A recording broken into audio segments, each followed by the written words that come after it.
Here we have a triangle with one of the sides of that triangle extended out. So what we're going to be talking about is this exterior angle and what its relationship is with the other angle measurements that are inside of this triangle. Hi, my name is Beth from My Tutoring Bee, and in today's video we're talking about angle relationships in triangles, and more specifically exterior angles. So let's go ahead and get started. So we have a few things that we know about triangles already. We know that the three angles inside of a triangle, the interior angles, add up to 180. We also have probably heard about complementary angles and supplementary angles. Complementary angles are angles that add up to 90 degrees, supplementary add up to 180. And a great way to remember that is that C comes before S in the alphabet and 90 comes before 180 when you're counting. So that's one way to remember that complementary goes with 90, supplementary goes with 180. Now let's talk about exterior angles, which is what this video is going to be about. This exterior angle outside of this triangle is going to be congruent to the sum of the two remote angles. Remote angles are those angles that are not touching this exterior angle at all. Let's use this triangle for an example and show why that works. Now we know that these three angles, if we add them up, 40 plus 50 plus 90, that equals 180 degrees, right? We also know that these two angles down here are supplementary.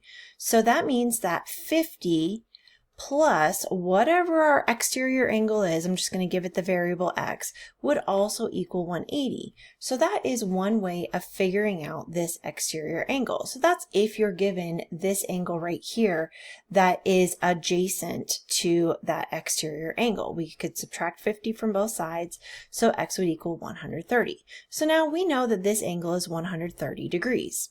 However, what if we didn't know that this angle was 50? What if we were just told that this angle is 40 degrees and this angle is 90 degrees?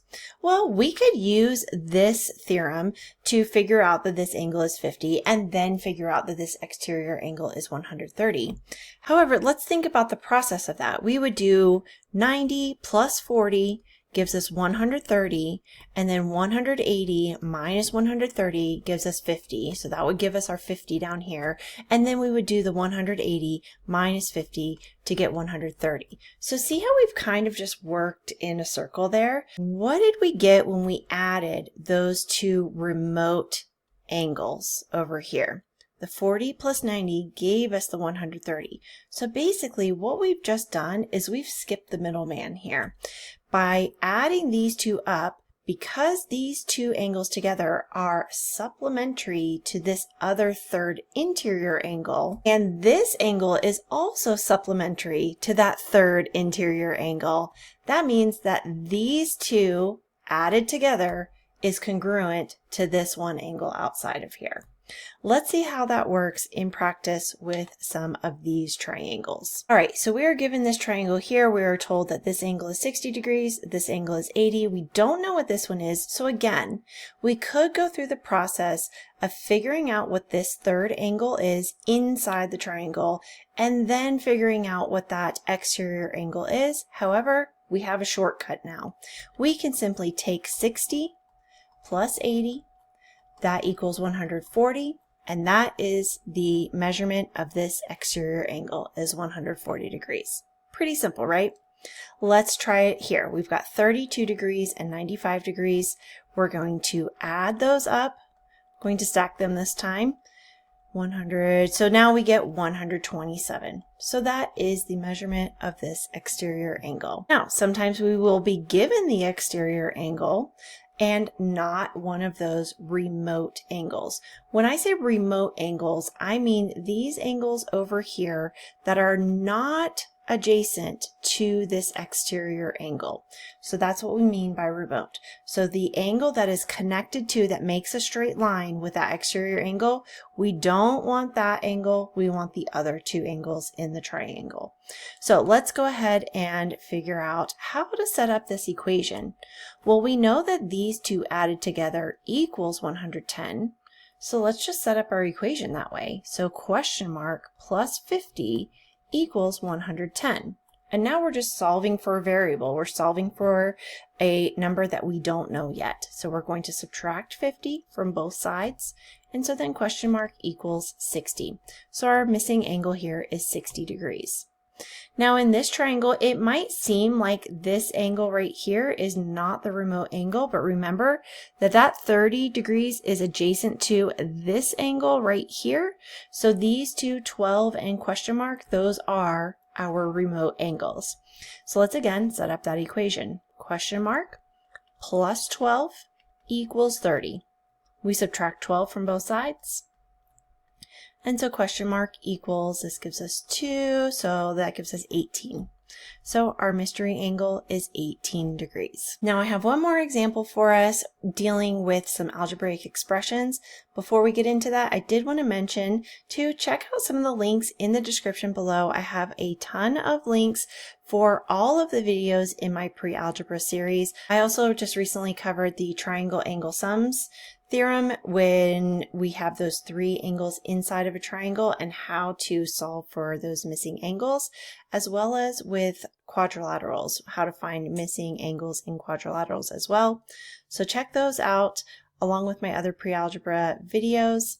But now let's go ahead and see if we can figure out what our mystery angle is in this triangle. Now, we know that 3x plus 9 and this mystery angle are supplementary.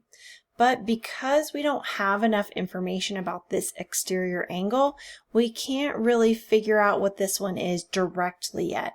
So we are going to use this 54 minus x angle and the 75 degree angle in order to solve for x first. Then we will be able to plug that in and figure out what that mystery angle is, where that question mark is. So let's go ahead and use our exterior angles equation. We know that 54 minus x plus 75 is going to equal 3x plus 9, right? So we've just set up these two angles added together is equivalent to this exterior angle out here. So then let's solve for x. I'm going to go ahead and combine my like terms here. 54 plus 75, see, is 129 minus x equals 3x plus 9. Okay, I'm going to add x to both sides, giving us 129 equals 4x plus 9. And now I'm going to subtract 9 from both sides, giving us 120 equals 4x. Divide by 4, divide by 4. So now we know that x equals 30. So now we can use that in a couple of different ways. Let me go ahead and just clear this off of here so it's not too messy. I know that 30 goes here, so I can sub this in here and then find the supplement to that angle. So I could figure out what this angle is first and then figure out what this angle is. I could also sub in 30 here, and I know that all three of these angles are supplementary, so I could do it that way as well. I think I'm going to go ahead and figure out what this exterior angle is by subbing in 30. So 3 times 30 plus 9, so 3 times 30 is 90. And so then that gives us 99. So this angle on the exterior side is 99 degrees. And then we know that that's supplementary to this angle. So 180 minus 99. So that's going to give us 1 right there and then 8. So this is 81 degrees. That's a quick look at how to work with exterior angles. I hope that this video was helpful for you. Please leave me a comment below. Let me know what you thought. And if you are feeling like you have a student that needs a little bit more support in math, I do offer one-to-one tutoring online. So check out my website, mytutoringbee.com. There's a ton of info there and links to get a hold of me. I'd love to see if I could help. Thanks so much for watching, and I'll see you next time.